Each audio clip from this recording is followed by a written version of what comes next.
because it's necessary, right? Like we have to divide our cells to make hair and skin and everything stay intact. Like we're constantly sloughing that stuff off, pulling hairs out in our hairbrush every day. If we didn't grow new ones, I'm like, we'd all be like bald.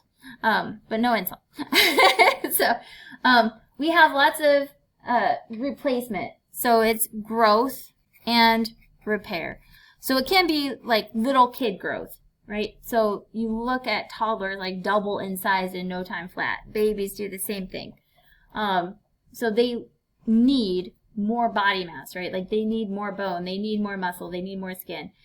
So it can be growth, or it could just be natural repair, because we're constantly damaging and using up and getting older, sloughing off those cells, and so we need new ones there. So we're repairing. Okay, so that is a normal process of life. It's always necessary, and that is mitosis. Meiosis is gametes. So what the heck are gametes? Like just a simple term. What's the gamete for girls? Yeah, it was like men make sperm and women make eggs. Okay? I don't know. Sperm seems plural, but I don't know. Is it? Sperms. But we're born with all of our eggs, and so we do not actively make eggs during our lifespans, but they also have done rat studies on that where they can show women, female rats, making eggs in their lifespan, but most of the time mammals are born with them already. Sperm production is an absolute affair, and it's neat. So it's neat. So testes are actually tiny little tubules. They're just lined with spermatogonium, just massive sperm-producing cells, and it's just amazing. So these are gametes. So we'll go through this process again. So you have mitosis, but we don't call it mitosis. We basically do the same process with a few extra tricks. But we have to have the DNA. So when you reproduce in mitosis, you have your 46 that doubled. So that equaled 92. Well, it was still in one cell, but then that cell divides and it's back to 46. But we don't want that, right? Like, we don't want that in our sperm or egg because we sexually reproduce. And if we had 46 plus 46, then we'd have 92 again, and that'd be a very complicated child. Well, it'd be awful. Like, you just think that the chromosomes would duke it out internally. I don't know what would happen. Well, obviously it doesn't happen. So in this process, you have that same, like, beginning doubling, like prophase, but after one full phase of meiosis, you're down to 46, and then you divide again without the doubling, and you end up with 23, and 23. So you can draw them however cute you want. So you can draw eggs or sperm. Okay, so the thing about eggs, like we saw how big our egg was, right? Like the chicken egg is quite ginormous. Our eggs are not that epic, but they're fairly epic.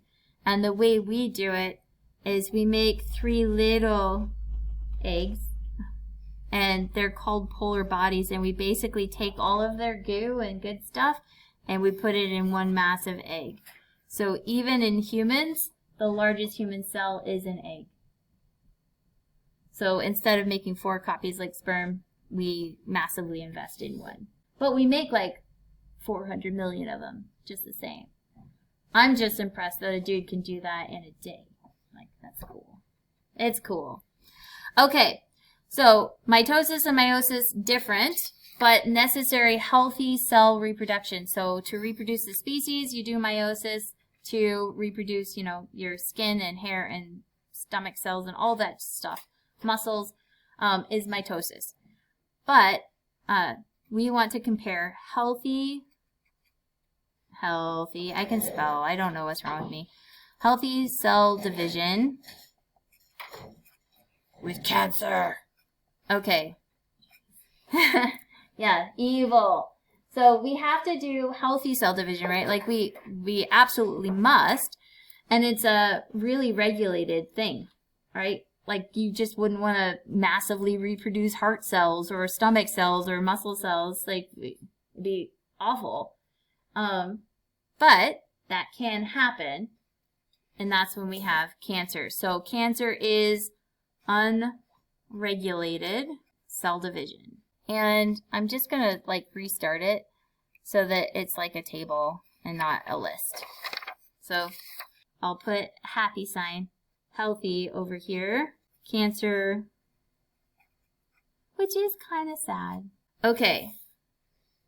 So regulated, not regulated in and of this cell. So we actually do regulate it as a body. We go and murder them. So we have lots and lots of cancer detecting cells, and we will gobble them up, eat them, or tell them to kill themselves, other things. But this is regulated cell division. This is not regulated cell division. So when something just divides and divides and divides, it becomes a tumor. Okay, so like a mass of cells. And they also feel differently. So the reason that they feel different is because if you, I'm trying to think of something that is easy to draw, but we'll just draw like a happy little cell, and it divides into two little happy cells that look pretty much like the parent cell, right? Like they're identical to the parent. And if this was like a liver cell, then these are liver cells. When you just decide to reproduce and you do not care about any kind of regulation, they end up kind of like that. Like they still have genetic content like inside the little nugget. It still has DNA. So you can tell that that little nugget of a cell came from a cervix or came from an ovary or came from a breast. They do genetic testing to see where that cell came from, but it will just feel like a mass of pebbles, like, or a rock inside your breast or something like that. Or testicular cancer feels, again, like a pebble, something foreign object, like inside, because all of these are just like shriveled little cells that just divided until they form a tumor that is hard. So they do have genetic content, but they are not really plushy. Okay, so they don't specialize into who they were supposed to be. This also is the normal way of things. Like when you reproduce the liver cell, you're making two liver cells from the original parent cell.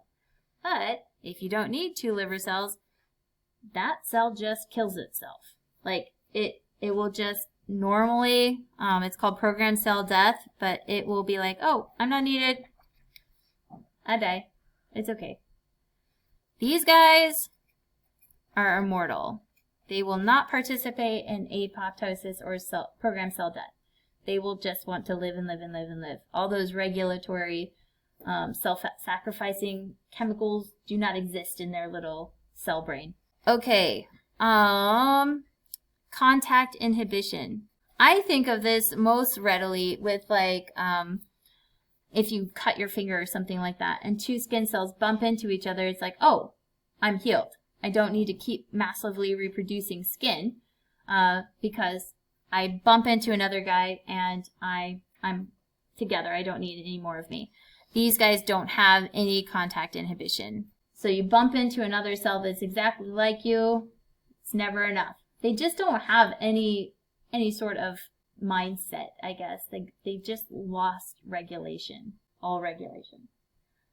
I guess another good cancer word is metastasis.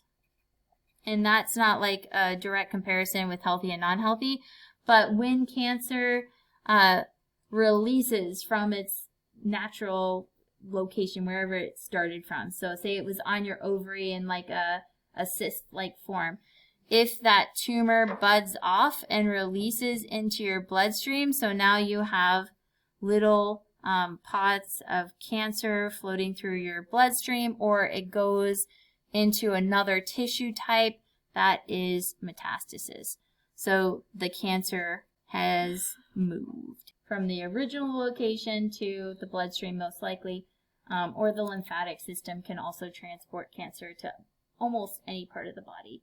I was like, you're dead? But, I mean, no, I was like, they treat you. So, leukemia is basically a blood cancer because it's your white blood cells out lacking in regulatory control. So you're filling up, oh no, sorry. You're filling your blood with white blood cells at your regular rate. White blood cells, red blood cells. Yeah. You want to give them cancer? Is that what you just were suggesting? White blood cells, don't they? They're trying to kill them all. Dang. Okay. I don't know. I feel like that's a really big gamble. But yeah, like let's try this out. White blood cells that aren't, yeah. multiplying all over the place. You got AIDS, which is crazy. Yeah. So I mean, yeah. So here's my thought. So this is interesting. So oh, it does. Yeah. So they would have markers that tell them that they're them or not. So that's interesting because the way we treat leukemia and other types of cancer is radiation or chemotherapy. And what we're doing is these non-specialized cells that massively reproduce are fragile or vulnerable during their mitotic phase. So when they're dividing, which they do all the time, they're vulnerable to chemotherapy or radiation. So they will die, hopefully faster than all of our other cells. But why we lose our hair and skin can get rashy and have lots of skin afflictions during that time is because those are our most rapidly dividing tissues. So treating cancer is really bad, but chemotherapy and things like that, trying to kill the white blood cells, is how we treat leukemia and other things. So giving the leukemia patient AIDS, I don't know if that, or HIV virus, I don't know if that would work, but yeah, but giving the AIDS patient, because HIV positive patient that's moving into AIDS. Yeah. So that would not help them. Giving an HIV patient. But you're giving them an immune system basically, but it's a cancerous immune system, so I don't think it would function well. No immune system. I just don't know. I don't know. Like, I feel like cancer is poorly treated as is. It's terrible to poison the human body because you're more likely to get cancer in the future. Right. Yeah. That's not true. Okay, that's not true that it hasn't gone anywhere. So attacking a specific protein or attacking a specific cell type has benefits and has research going. But one of the things that is marketable and profitable, I would imagine, is just a chip that would go in everybody's arm and proteins, so that when you get cancer, it would be a change in protein shape that's detectable by your little microchip, and then you could detect the formation of that, the potential to detect it well before it's impacting your well-being or life. So colon cancer, pancreatic cancer, something like that, where it's harder to find it because it's not on your skin or something like that, might be, detectable someday by a little microchip. But I don't know, people freaked out about vaccines and thinking that we were being injected with nanobots, so I don't know if they would consent to an actual microchip that would test your proteins. I don't know. They might think it's too much. But I want to be bionic someday. I would go for the nanobots, though, in my opinion. Like, if it's repairing and doing stuff for me, like, I'll do it. Yeah. The main issue is